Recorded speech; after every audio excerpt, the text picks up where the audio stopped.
Para saudara dan saudari yang Tuhan cintai, selamat pagi dan selamat bertemu lagi dalam renungan harian edisi hari Sabtu tanggal 8 Agustus 2020. Hari ini tanggal 8 Agustus gereja merayakan peringatan wajib Santo Dominikus, imam dan pendiri Ordo Pengkhotbah. Mengawali permenungan kita ini, marilah kita berdoa. Dalam nama Bapa dan Putra dan Roh Kudus. Amin. Allah Bapa kami yang arif bijaksana, Santo Dominikus dengan warta kebenaran dan pertobatannya telah menyelamatkan umat-Mu pada masa yang lalu. Kiranya ia kini tetap menolong gereja-Mu dengan jasa dan doanya, serta menjadi pelindung kami yang setia. Bersabdalah ya Tuhan, kami siap untuk mendengarkan. Semoga contoh teladan hidup Santo Dominikus selalu juga menjiwai kehidupan kami sebagai murid-murid Yesus yang hidup di zaman sekarang. Terpujilah Engkau Bapa, Putra dan Roh Kudus, kini dan sepanjang segala masa. Amin. Para saudara dan saudari yang Tuhan cintai, sabda Tuhan yang hendak kita dengar dan kita renungkan bersama diambil dari Injil Matius pasal 17 ayat 14 sampai 20. Tuhan sertamu. Inilah Injil Tuhan kita Yesus Kristus menurut Santo Matius.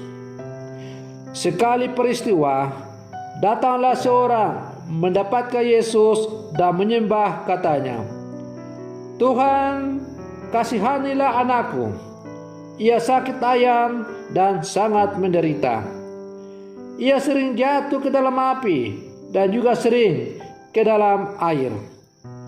Aku sudah membawanya kepada murid-murid-Mu, tetapi mereka tidak dapat menyembuhkannya." Maka kata Yesus, "Hai kalian angkatan yang tidak percaya dan sesat, berapa lama lagi aku harus tinggal di antara kalian? Berapa lama lagi aku harus sabar terhadap kalian? Bawalah anak itu kemari." Dengan keras Yesus menegur roh jahat itu, lalu keluarlah ia daripadanya. Dan anak itu sembuh seketika itu juga. Kemudian ketika mereka sendirian, para murid menghampiri Yesus dan bertanya, "Mengapa kami tidak dapat mengusir setan itu?" Yesus menjawab, "Karena kalian kurang percaya. Sebab aku berkata kepadamu, sungguh sekiranya kalian mempunyai iman sebesar biji sesawi saja, kalian dapat berkata kepada gunung ini, pindahlah dari sini ke sana, maka gunung ini akan pindah. Dan tiada yang mustahil bagimu." Demikianlah Injil Tuhan. Para saudara dan saudari yang Tuhan cintai, para imam dalam gereja Katolik sangat berhati-hati dan bijak dalam doa-doa yang berkaitan dengan penyembuhan dan pengusiran setan ataupun mujizat-mujizat lainnya. Dengan begitu bisa menciptakan kesan bahwa hanya gereja-gereja non-Katolik yang mempunyai keberanian dan kepercayaan penuh untuk menyelenggarakan kebaktian penyembuhan dan pengusiran setan. Karena itu tidak sedikit umat Katolik yang mencari dan mendapatkan kesembuhan di gereja-gereja lain.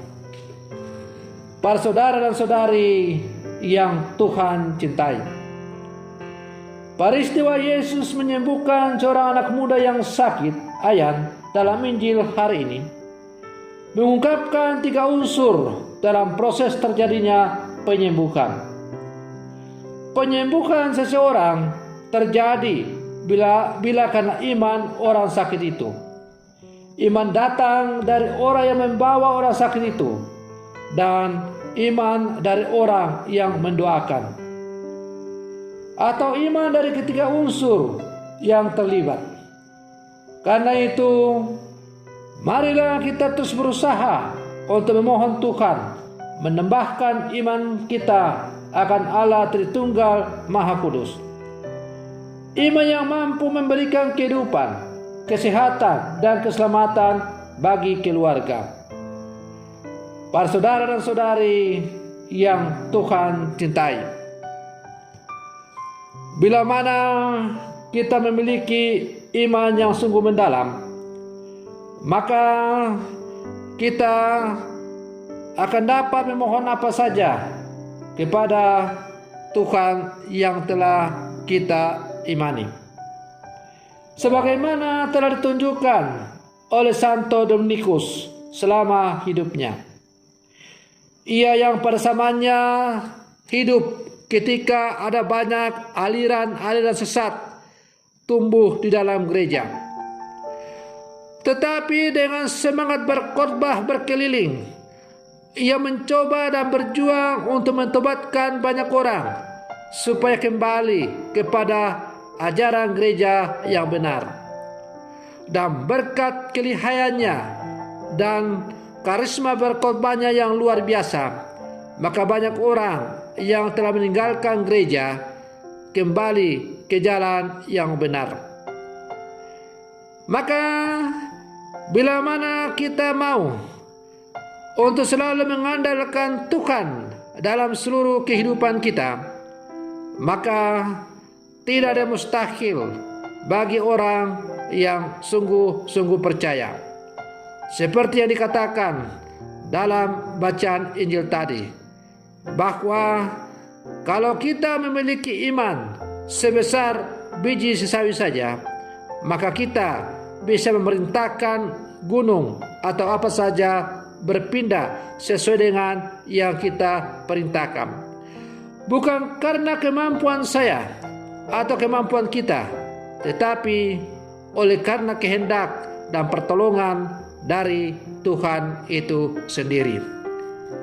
Para saudara dan saudari yang Tuhan cintai, kembali pada pernyataan saya pada awal renungan saya tadi, bahwa kadang-kadang ada gambaran atau pandangan di tengah-tengah umat bahwa di dalam gereja Katolik kurang punya kemampuan atau kurang memiliki doa-doa untuk menyembuhkan orang-orang yang sakit atau kerasukan setan. Sebenarnya bukan soal gereja Katolik tidak punya kemampuan untuk itu.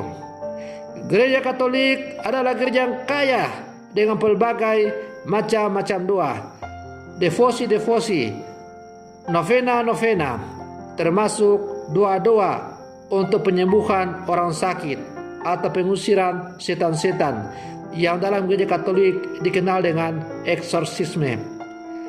Namun yang harus kita pahami adalah bahwa gereja dalam menjalankan tugas pelayanan itu harus berhati-hati dan waspada supaya jangan jatuh ke dalam jurang kesesatan.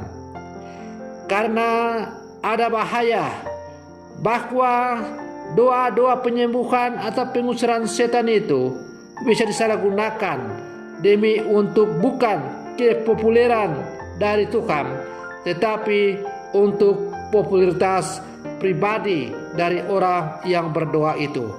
Misalnya dengan memvideokan, lalu kemudian memposting supaya menjadi terkenal di mana-mana.